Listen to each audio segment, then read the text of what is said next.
एक ऐसा बालक जिसका जन्म किसी मां की कोख से नहीं हुआ, बल्कि स्वयं धरती ने उसे अपने गर्भ से जन्म दिया था। उसके चेहरे का तेज ऐसा मानो हजारों सूर्यों की रोशनी एक साथ चमक रही हो। लेकिन सवाल यह है, आखिर ऐसा क्या था उस बालक में कि स्वयं महादेव ने उसे अपना सबसे प्रिय सखा, अपना वाहन और अपना द्वारपाल बना लिया। ये कथा है नंदीश्वर की। एक महान राशि थे शिलाद।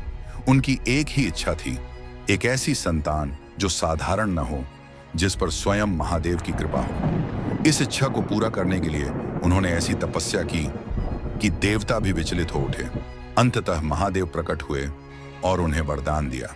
कुछ समय बाद जब शिलाद यज्ञ भूमि को जोत रहे थे, तभी मिट्टी के भीतर से उन्हें एक दिव्य बालक प्राप्त हुआ। वही बालक था नंदी। शिलाद ने उसे अपने प्राणों से भी अधिक प्रेम से पाला, लेकिन खुशियां ज्यादा समय तक टिक नहीं पाईं।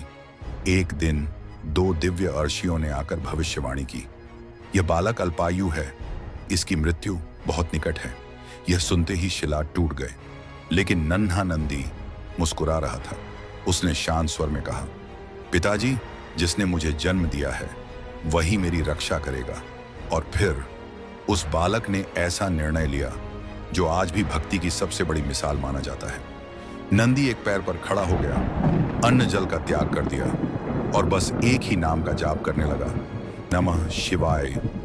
उसकी तपस्या इतनी प्रचंड थी कि स्वयं कैलाश तक उसकी अग्नि पहुंच गई।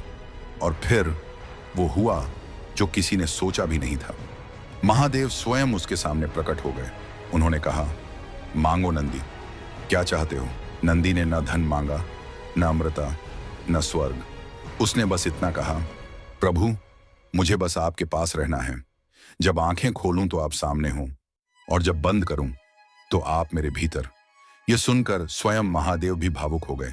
उन्होंने नंदी को अमृत प्रदान किया, उसे अपना सखा बनाया, अपना वाहन बनाया और उसे एक ऐसा वरदान दिया जो पूरे ब्रह्मांड में अद्वितीय है। महादेव बोले, आज से मेरे दर्शन से पहले संसार तुम्हारे दर्शन करेगा। जो भी भक्त अपनी मनोकामना तुम्हारे कान में कहेगा, वह प्रार्थना सीधे मुझ तक पहुंचेगी। यही कारण है कि आज भी हर शिव मंदिर में नंदी एक तक महादेव की ओर देखते हुए बैठे मिलते हैं। वो सिर्फ एक प्रतिमा नहीं, वो भक्ति का सबसे बड़ा प्रतीक है। अगर आप भी महादेव और नंदीश्वर की इस अटूट भक्ति को महसूस करते हैं तो कमेंट में लिखिए, नंदीश्वरा।